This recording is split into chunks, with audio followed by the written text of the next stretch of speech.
Shalom, shalom, bien-aimés dans le Seigneur, que la paix et la grâce du Seigneur soient avec vous encore aujourd'hui. Amen. Donc, j'ai terminé la deuxième partie et là, nous allons attaquer la troisième partie. J'ai fini la deuxième partie en disant ceci: une église stable aura un impact positif sur la nation. Et là, je vais parler de la nation. Mais bien-aimés dans le Seigneur, vous voyez, je suis passée par la famille biologique, je suis passée par la famille spirituelle. Si ces deux familles ne sont pas prospères, ça veut dire que si nous n'avons pas la paix, l'amour, l'unité, nous ne pouvons pas bâtir une nation. Alléluia. Trop de familles divisées fragilisent la nation. Donc, nous devons faire un effort de mettre ces valeurs en pratique. Et tout part d'une décision. Nous en avons marre. Nous n'en avons pas marre de vivre dans la précarité, de vivre dans la pauvreté, de vivre vraiment de... Non, on peut changer les choses. Si nous ne nous levons pas, personne ne se levera pour nous. Laissons nos différends derrière et avançons ensemble pour bâtir notre nation, notre belle nation, la nation gabonaise. Je m'adresse au peuple gabonais. Si nous sommes toujours dans la division, si l'Église aussi ne fait aucun effort, nous n'avons aucun, c'est-à-dire que nous ne pesons pas devant l'État, devant le gouvernement. Si les familles sont divisées, la nation sera aussi divisée. Si les familles ne sont pas prospères, la nation non plus ne sera pas prospère. Vous voyez? Après, je veux parler du pardon. Parce que vous voyez, le manque de pardon nous nuit. Le manque de pardon nous tue. Le manque de pardon fait en sorte que les familles ne sont pas prospères. Le manque de pardon fait en sorte que les églises non plus ne sont pas prospères. Le manque de pardon fera en sorte que la nation ne puisse pas prospérer.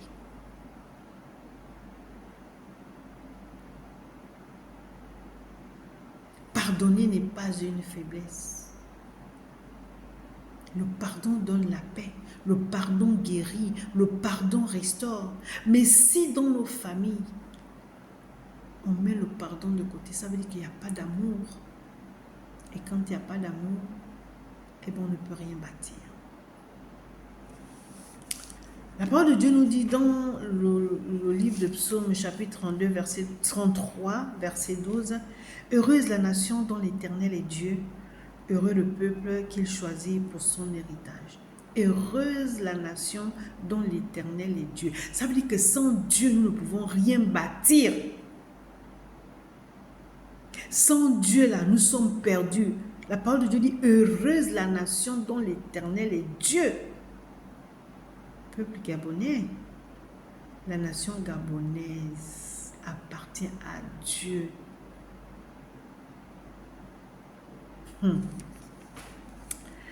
La nation, notre mère patrie, a besoin de ces enfants que nous sommes.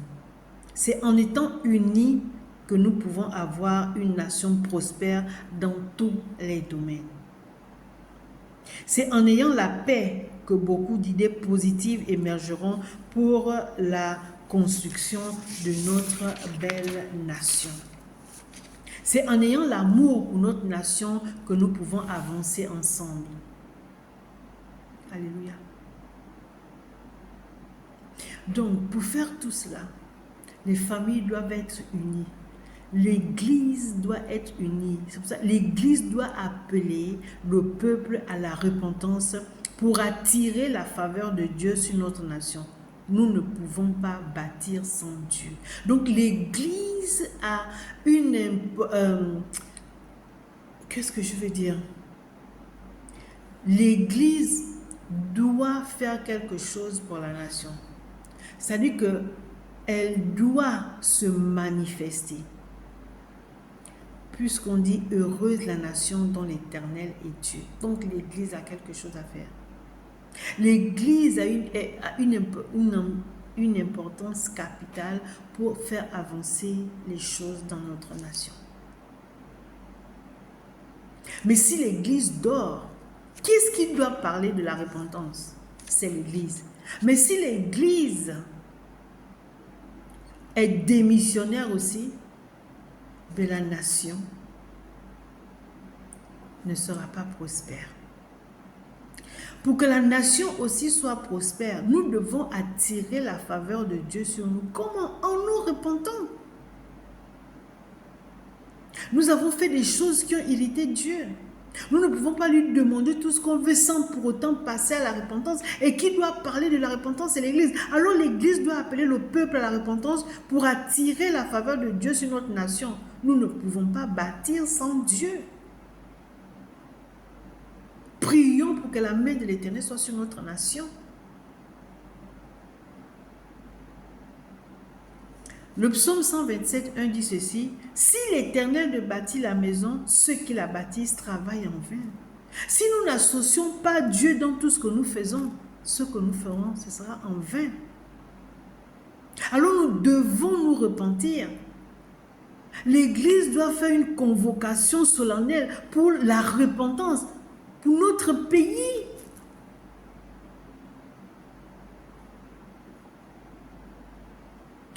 Tu vas donner cette pensée, on va te dire tu sors d'où? Tu es qui?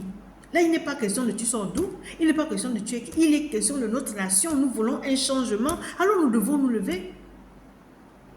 Nous ne devons pas faire seulement une fois comme ça. Je sais que ça c'est déjà fait, une fois, bon, repentance nationale, une seule fois. Combien de fois avons-nous péché? Combien de fois avons-nous péché? Une seule fois ne suffit pas. Nous sommes une nation vraiment enviée. Une nation que Dieu a bénie de toutes sortes de bénédictions. Vous imaginez toutes les richesses que nous avons au Gabon. On n'a pas envié qui que ce soit. Mais malheureusement, nous faisons tout et n'importe quoi. Alors que nous avons une terre bénie.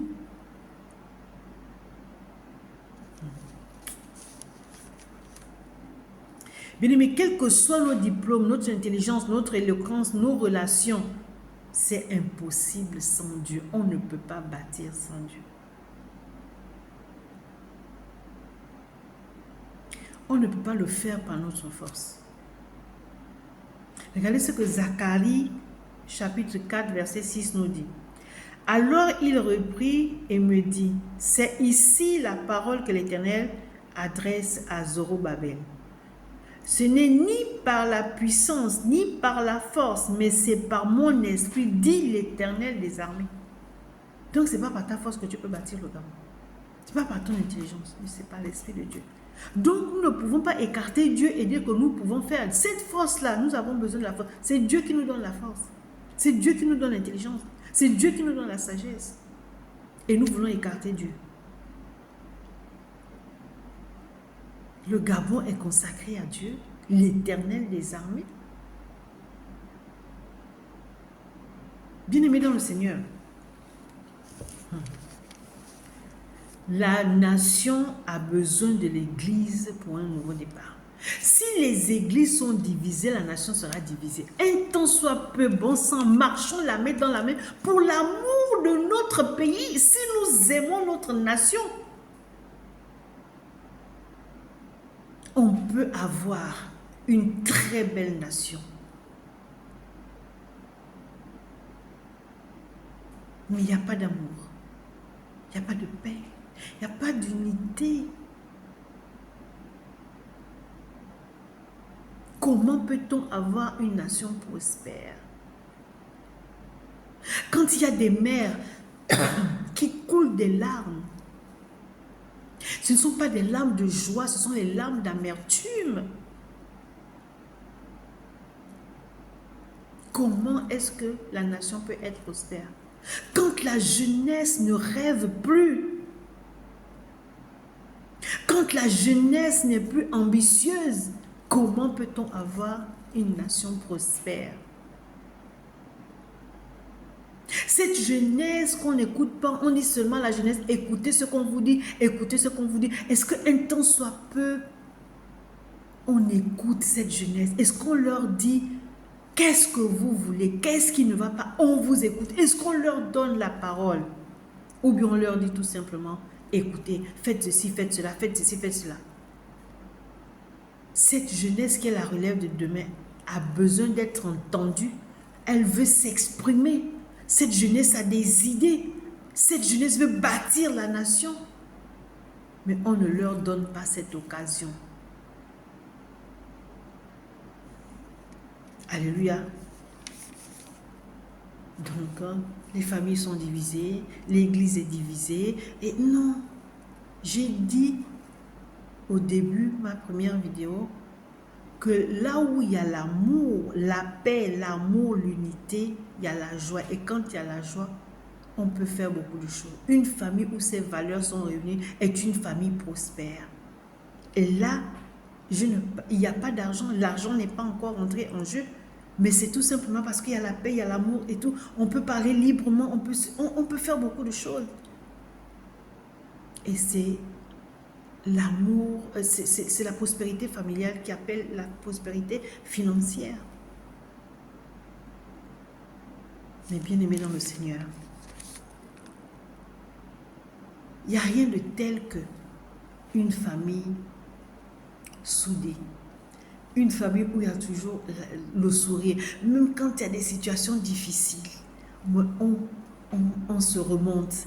Là, il est question de on, il est question de nous. Il n'y a pas une question de je, tu. Non, c'est nous. Bien aimé, lorsque les familles sont soudées, la nation prospère parce que ce sont les familles qui constituent une nation.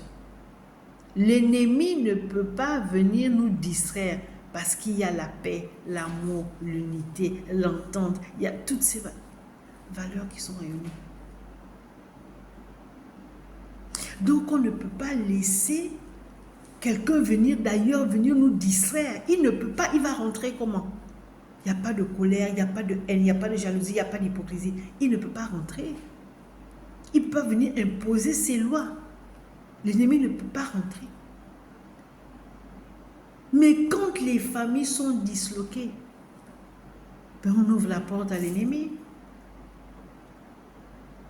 Il va avoir la guerre, il va avoir la colère, l'animosité, l'amertume, la haine, la jalousie et tout. Bien aimé dans le Seigneur, c'est ce que nous voulons. Quel héritage allons-nous laisser à nos enfants?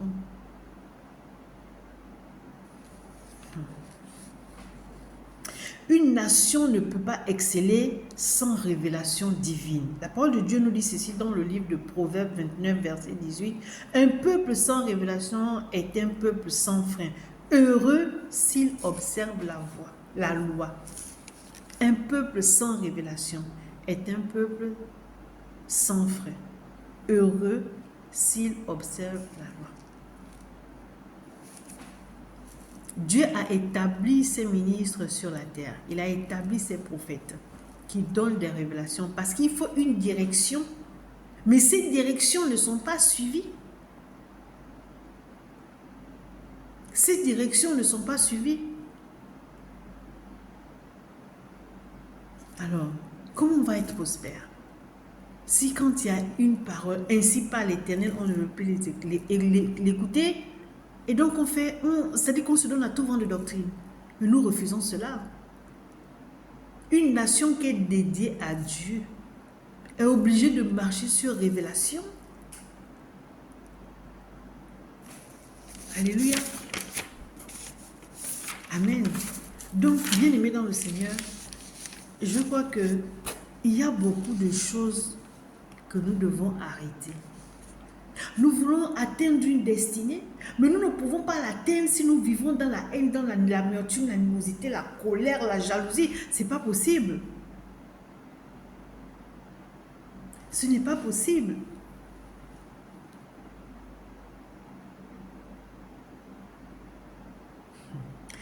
L'unité familiale est d'une importance capitale pour une nation prospère.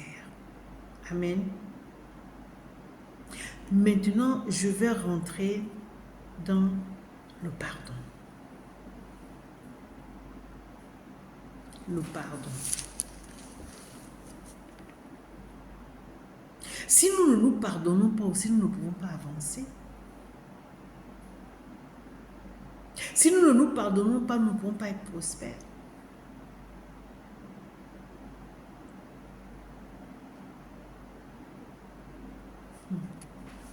Voyez, le non-pardon, c'est les ténèbres. Ce sont les ténèbres.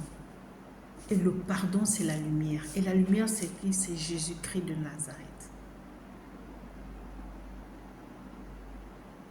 Parce que tu as raison, tu ne peux pas pardonner. Parce que tu as raison, tu embêtes tout le monde. Parce que tu as raison, ben, les gens, ils doivent, c'est pas moi, tu dois piétiner les gens. On va où avec cette mentalité du manque de pardon? Il est temps que les mentalités changent. Il est temps que nous passions dans une autre dimension. Il est temps que l'amour soit notre partage, que la paix soit notre partage, que l'unité soit notre partage. Parce que nous voulons prospérer à tous égards. Toi qui écoutes ce message, vraiment, bien aimé, si nous aimons notre nation,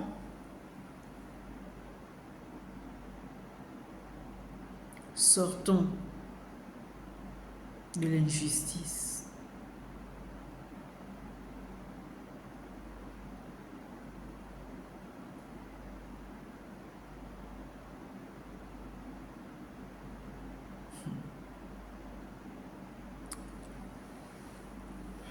Dieu est merveilleux. Le pardon, il réconcilie. Lorsqu'il y a réconciliation, il y a la paix. Et on peut avancer, on peut prospérer. Mais lorsqu'il n'y a pas de réconciliation, on stagne. D'où l'importance capitale de pardonner.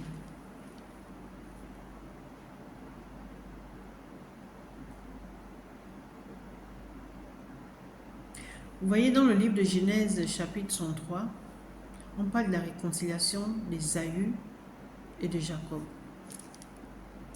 Ces deux frères qui s'étaient séparés très mal parce que Jacob avait usurpé l'identité de son frère Ésaü.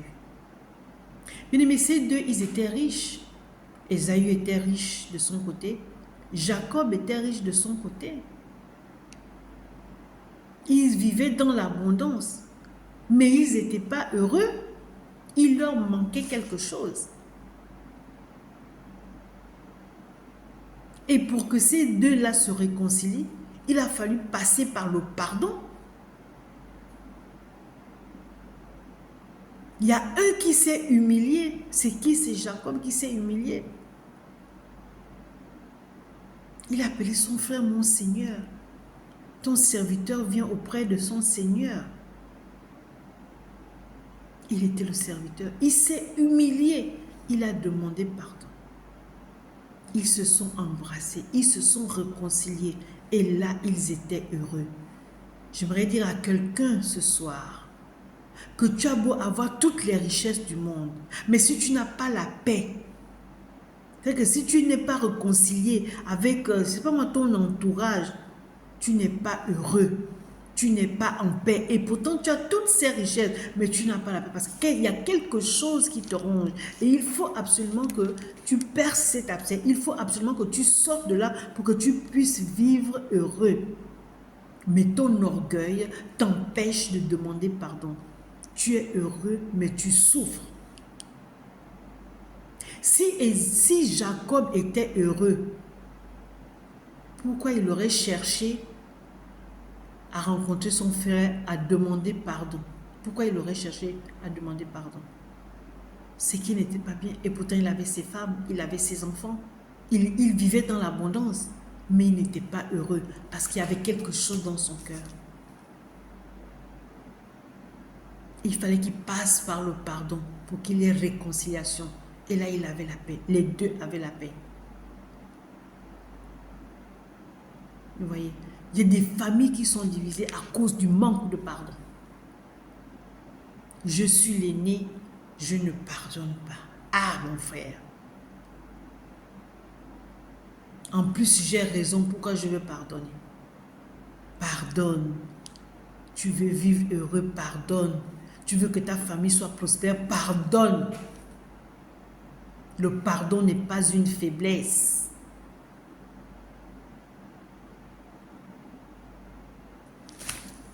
Attendez. Dieu est merveilleux. Alléluia. Le pardon n'est pas une faiblesse. Pas du tout. Ça, c'est la troisième partie. Alléluia. Je vous donne rendez-vous pour la quatrième partie plus tard. Que Dieu vous bénisse. Amen.